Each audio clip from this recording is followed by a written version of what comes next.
Welcome back to Stephen King Week here on the Professor Thorgy channel. That is not what the theme was supposed to be for this week of the post-Shriek Out reaction. The theme of this week was going to be movies about people trapped in a place that they cannot leave, as all of us have been for 6 months now. However, I was like, well, I definitely have to do 1408. I definitely have to do Misery. And I was going to also do The Mist later this week, and then all of a sudden it occurred to me as I was watching 1408, wait a minute. Is this a Stephen King film? And then I looked up and was like, oh yeah, this is a Stephen King film. Wait, but Misery is a Stephen King film. Well, I can have two in there. Wait, The Mist is a Stephen King film. Yeah, I was literally going to have half this week be Stephen King films. Stuck with Stephen King. Oh!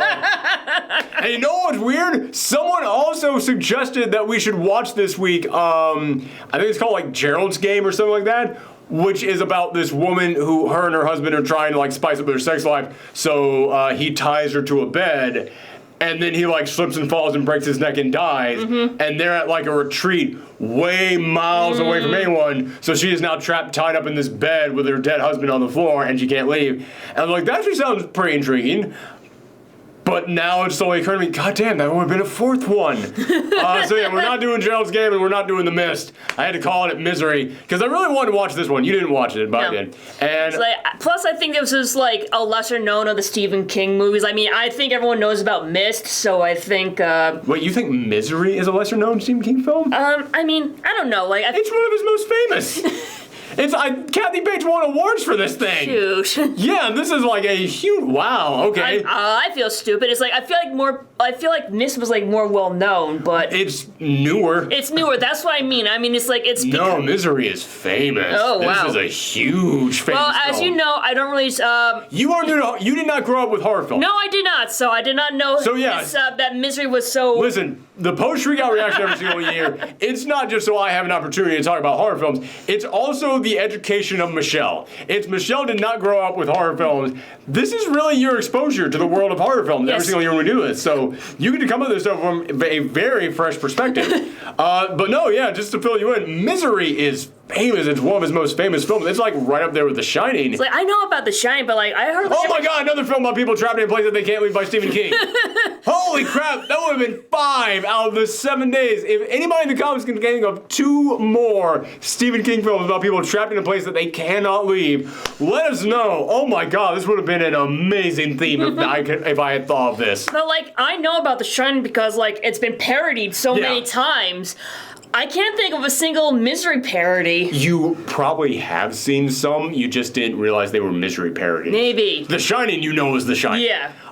Misery, I would be shocked if you hadn't seen at least one, but the reference might have been more subtle, and you might not have gotten it. Because The Shining, if somebody parodies that, it's like, you're like, okay, yeah, it's that. It's absolutely this thing. Misery, you've probably seen somebody say like, I'm your #1 fan, or something like that in a way it's supposed to be creepy. It's like that's supposed to be like a Misery reference. I just assumed that as like your typical creepy stalker fan. This is the movie that kind of made that famous. Like, this is the movie that kind of made like creepy stalkers a thing. By the way, again, I have no idea why the world outside our window decided to get insanely loud today, but there have been sirens and all kinds of stuff going on. Car alarms. Yeah, so I apologize if you're hearing that, but we've been trying to record it all day, and eventually I just had to say, screw it, we're just gonna get through this. But anywho, no, yeah, Misery, like, this thing won awards. I think Kathy Bates won an Oscar for this. She definitely won numerous awards, but I think she actually won an Oscar. Yeah, this film is all about, James Caan plays a writer, Stephen King trope #1. James Caan plays a writer who he is now done with his series of books. His series of books is called the Misery series because it stars this woman whose name is Misery. And that's a shitty name. Yeah. I also have a sister named Joy. I don't know why people like her more. But he has now wrapped that up, and he is driving through these mountains. It's a snowy day, and his car ends up just falling off the side of the road. He ends up spinning out, and he gets involved in a huge crash. And he wakes up, and he's inside some lady's house. And the lady is played by Kathy Bates. And Her name is Annie Wilkes, if memory serves me correct. It's very hard that you didn't see this because you're the one who always remembers names. But yeah, her name is Annie, and he wakes up in there, and she is just so sweet and so nice and so innocent. And Kathy Bates is playing the hell out of this. Like, I have not seen this film since I was like 13, and even then, I don't think I saw all of it. I think I only saw I jumped around like channel surfing one day way back when I was 13, which was a long ass time ago. So I don't remember all this film. So this was kind of like I got to watch it again for the first time. And man, everybody knows Kathy Bates is like really good in this film when she goes nuts. Nobody ever really points out how good she is at being like oh my goodness, I'm just your biggest fan. It's gee golly willikers, everything's gonna be great. And like she like doesn't swear. She doesn't like there's even moments where she's like yelling out what she considers to be obscenities, and they're like, gee darn it, is like her version of an obscenity, or poop is like her version of obscenity. It's like, yeah, she is like just too sweet and wholesome for this world, and she is here to take care of James Caan, and she is telling him, listen, I'm your number one fan. I've got every single one of your books, and I love them so much, and she is taking care of him, and he is actually writing a new book at the time, and she asks if it would be okay if she gets to read it. And he says, well, and this is the great thing is that James Caan is incredibly charismatic in this film. And he and Annie at the beginning of this actually have a really good rapport. He tells her, listen, I have a very hard and fast rule about who gets to read my early drafts. It's only my publicist and people who saved my life. And he's like, oh, yeah. It's like, oh, they're so sweet with each other. It's so nice. And she's coming back and going like, well, it's not my place to critique, but there's so much swearing in there. And he goes, well, listen, that's how I grew up. In the areas where I grew up, everybody did that. And then she starts like losing her mind, like, everybody doesn't do that. I don't do that. How many times do I go down to the store and go, I need a bag of gosh darn feed? I don't say anything like that. And she's like freaking out, and she's trying to feed him soup at the time. So she's got this boiling hot soup, and she's like shaking it around her hand really close to him. And this is the first time that you say that, and this is one of like my few complaints with this film, is I think the pacing of this is a little bit off, and I'm wondering what would it be like if I saw this not knowing that she goes insane, that she is actually completely nuts, because I feel like if I didn't know that, they would have given away their hand a little too soon on this, because this is only like maybe between 10 and 15 minutes into the film. And it was like, that's a little too early to come in here with like a sign that big. Like the first sign of her being a little bit off should have been a little bit smaller. The hint shouldn't have been as big. But as this film goes along, she's telling us like, okay, well, I went to town, the phones are still out, but there's a phone in town, so I called your agent, so don't you worry, they know that you're okay, and as soon as the roads open up, somebody will be able to come and get you. And she decides to buy his newest book, which just came out. She buys it and she says, okay, I'm going to read this. And throughout the next couple days, you see him getting better. You see him there in the bed. She's giving him medicine. She used to be a nurse. So she's taking care of him. And every single day she comes back and is like, oh, I'm a little bit further in. Oh, I can't wait to see how this all wraps up. In this final book of the Misery series, Misery dies, and she loses her mind. Kathy Bates comes in there going, how could you kill my misery? How could you do this? And so she decides she's not going to let him leave. She brings in a typewriter and some paper and says, you have to write another Misery book, revealing that she's still alive, and you have to wrap all this stuff up, and she will not let him leave. And as the thing goes along, she gets more and more unhinged. It's revealed more and more that, okay, there's some stuff going on with her. She is not stable. She becomes more violent around him. You start to think that maybe the medicine she's giving him isn't for pain. It's actually like to keep him doped up so that he can't leave. Yep, he can't leave, can't resist. And he's in a wheelchair. He broke his legs. So he can't leave on his own anyway. But as this goes along, she goes into town every now and again, and you see him trying to get out of the room, but she's locked him inside of the room. And there are moments where he is able to lockpick his way out of the room, and he's like exploring the house. And that's like one of the most tense scenes I have ever seen in a movie, when he is out there in the house, and then all of a sudden you hear the car start coming back, and now he's got to like roll his way back to his room, get everything back the way that was before he left the room, lock the door again with the lockpick, and like he is sweating bullets. And you, the audience, are so tense because you know she will lose her mind if she sees this, and things keep escalating and escalating. And by the time that gets to the end of this, holy cow, I could not look away from this film by the end of it. Since you haven't seen it, I'm not going to spoil it for you. Yeah, but you did mention, like, it has been parodied a few times, but, like, it's so subtle that I wouldn't notice.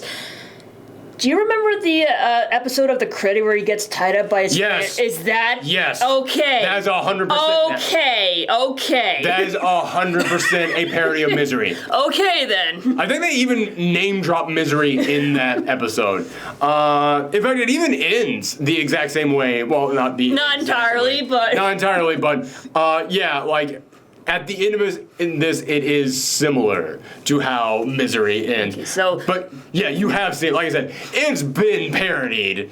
Just it's not as famous as The Shining. Fair enough. Yes. Yeah. So I'm not completely out of the loop. Yeah. Yes, that is absolutely. I think Animaniacs even did like a couple parodies of it from time to time. Speaking of that, I just saw the preview of that thing coming back. Well, kind of shocking that thing is actually coming back and it actually looks like Animaniacs. Yes. It does not look like they've fresh and funkified it for the modern day and age. It looks like, no, it's Animaniacs. Okay. It still looks like they have bologna in their slacks. So yeah, it's kind of hard to continue talking about this without spoiling anything because I do think that you would really enjoy this film. So maybe in a later year when we have to start doing repeats on Thorgiween because we are eventually going to get to that point where we have to start doing repeats. We'll return to this and we'll get your opinion on it. But yeah, I like I said, I saw bits and pieces of this when I was younger. But watching it all from start to finish, Kathy Bates, yeah, she really blew me away. I wasn't really buying her at first because, like I said, I felt like they gave their hand away too soon. But as the film goes along, man, yeah, you really get invested in this. You get, like, stuck in that room with James Caan. James Caan is great in this, too, by the way, which I watched this on Amazon, and on Amazon, they've got, like, little Easter eggs. They've got, like, little behind-the-scenes info that pops up on screen if you want to. And one of the behind-the-scenes things was that the role of the writer in here was offered to Al Pacino, Robert De Niro, Bruce Willis, and like William Beatty. Wow, that's a lot of big names. Oh, and like 6 other huge A-list actors out there, and none of them wanted to take it because some of them said that they would be overshadowed by Annie, and like William Beatty even said, yeah, as soon as this particular scene happens in the film, the writer is a loser. He considers this writer to be a loser character, so he doesn't want to go back to it. And I'm like, you guys missed out on one of the biggest movies, like one of the biggest horror films of all time. Yeah, now you all eat and grow. In fact, in 2015, they actually turned this into a Broadway play. Bruce Willis played the writer in there after having turned the role down when he was younger in the actual movie. And I think that is so fascinating. He got a second chance. Yes. Which also, what was it? Kathy Bates, she is a larger woman, and Stephen King said they wanted a larger person to play this because they wanted to look like somebody who could overpower James Caan. But in the Broadway play, it was played by, I think her name is Laurie Metcalf. She was the sister on Roseanne, and I've seen her in numerous things, and man, I really wish I got to see that play because holy cow, she would be such a good Annie. Anyway, we're not reviewing the play. But yeah, this film, without spoiling too many things, the way that the tension keeps building and building is great. And you like James Caan's character. You like him so much because he is trapped in this situation. and he has like no way out of the house. Sorry, I got indigestion because I'm so excited about this. He's got no way out there. He's pretty much just trapped in this room, except for the moments when she leaves, and even then, he doesn't get to like do much in there. So the way that you see him trying to prepare for his escape, with the limited amount of things that he can do in this room. Like, there's a moment in which he's got his arm in like a sling the entire time, but it's revealed later on his arm is completely healed. He's just acting like it's still there. And the moment that she leaves, whenever she leaves him alone, he takes his arm out and he starts doing like weight lifts with the typewriter to try and build his strength up so he can try and fight her off. That is so smart. Man, it makes you like his character so much because you look at that and you go, man, this guy, I don't even know if I would think to do something like that. This guy is taking the limited amount of things that he can do and he is actually thinking this stuff through, and it's great seeing him actually try and figure out a way out here with just the few things that he can do in here. But this, I've always said that the thing that horror needs to do is balance hope. It needs to make the audience think, this is going to work. Oh no, it didn't. But now this is going to work. Oh no, that didn't either. But I still have hope. Even though I've seen numerous plans fall apart and things have continued to get worse, I still have hope that this thing will work out. So that way, when it doesn't work out, you get crushed all over again. This film does an amazing job of that. I'm not going to spoil it, but there is a Psycho level moment in here. You know in Psycho, when the film turns to you and goes, oh, you thought the film was going to be about that thing? Oh yeah, no, it's not actually about that thing. No. That was a red herring. Nothing was actually going to come from that. This film spends, like, I would say, this has an hour and 40-minute long runtime. I'd say about 25 minutes of that runtime is dedicated to setting up a thing that might happen, and then it just turns to you and goes, nah, we got you. And man, I felt my stomach sink at that moment. It's one of those moments that actually made me go, holy fuck, out loud when I saw it. Yeah, this film is great, and 2 years ago, we did a countdown of my favorite horror films, and Misery was not on there because even though I had kind of seen it, it didn't really leave that much of an impression on me. Man, if I could go back and watch and redo that list, it would be in like the top 50% of that list. I was really blown away by this watching it this time around. Yeah, trying to think of anything. And also, I will say, it has one of the most satisfying endings I've ever seen to a horror film. It has an amazing, satisfying ending. You know this is all going to come down to James Caan and Kathy Bates having to face off. That entire sequence is amazing. I'm not going to go into too many details on it, but it is great. Great villain, incredibly likable protagonist because he's one of those guys that you always want to watch a horror film and look at the protagonist and think they are smarter than you. Because so often in horror films, people are always going to shout, they're behind the door, don't go in there. People are always going to say these things. So everybody's always going to walk away thinking the protagonist is stupid because they don't have the knowledge that the audience who can see and hear everything that's going on in the film have. So even if the protagonist is smart, because the audience is going to naturally know more than the protagonist, they're going to always think they're kind of dumb. This is one of those few times when you can watch a horror film and go, the protagonist is smarter than me. The guy who can see and hear everything in the audience. Because he is thinking of things that I definitely wouldn't have thought of. This guy is absolutely thinking of things. But they're not like God tier, nobody would think of that. It's just something that a smart person would think of. So yeah, he is written incredibly well. Yeah, this is a great film, and I definitely think that everybody should watch it. Especially anybody out there who is a massive fan of something. Like, being a fan of something is great, but if you're one of those guys who is like, oh, I follow this person on everything, and I always want to make sure that I want to collect every single thing that they do and all these things, watch this film and then just ask yourself, am I being a little bit Annie here? Am I being a little bit Kathy Bates on this? No? Okay, I'm good. Like, just a little bit of a emotional resetter. Like, yeah, because, like, especially, like, with today's technology, like, access to the internet, and, like, you can, like, see, like, follow people on social media. It's, like, I've seen, like, there's quite a few times where, like, animators or writers would get like death threats from Oh. their fans Oh. because they did something that they didn't like. Oh, how YouTubers get that all yeah. the time. I cannot tell you how many times I've heard a story about like someone who tracked a Twitch streamer down in their house because they thought they had a special connection with them because they watch all their stuff. Like, that doesn't mean shit. I constantly think whenever I hear those stories out there of people who have, stalkers that track them down and like go to their house or find out all their information on them, it's like, why do you think this is going to make them like you? Like, they don't know you. You are a stranger on the internet who has now found out everything about them, and that's creepy as fuck. And watching this film is like, God damn, this was years ahead of its time. Because this was back during a day and age when that wasn't a thing. The internet wasn't a thing.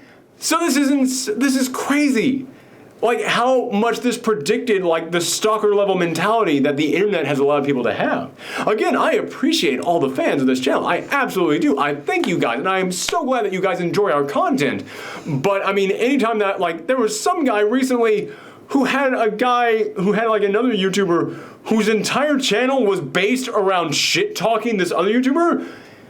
YouTuber B tracked YouTuber A down to his house.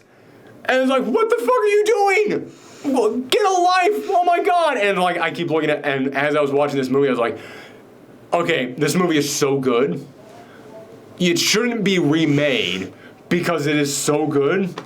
But if you did remake it, considering how the internet has really changed stalker level mentalities around, yeah, I could absolutely see this being remade. Like, hell, I would love to see somebody try and remake this with like, a Twitch streamer or something, like a Markiplier or something, or because that motherfucker's had people show up to his house constantly. That dude posted a photo of him in a tight-fitting shirt, and he's trending #1 on Twitter because of how many people want to jump on him. It's like, oh yeah, you could definitely do something with characters like with internet personalities now. I'm just very thankful that I'm not attractive, so I don't garner that kind of attention. I'm not attractive, and I don't really have that good of a personality. So, plus luckily, he's married. Yes. Oh, like that would stop stalkers. That's true. Yeah. Oh, yeah. I'm sorry. I forgot that stalkers always respect the sanctity of marriage. I forgot about that. Yeah. If there's a group out there. If there's a group out there that fully understands respectable boundaries, yes. Holy crap. I've read the comment sections on some of my videos. There have been times that I have said things that have pissed people off, and because I pissed them off with a thing I said, they immediately attacked you. Of course. Like, the fuck? She's not even in the video. It's because I'm a woman, isn't it? Well, I understand. Anywho. So, yeah.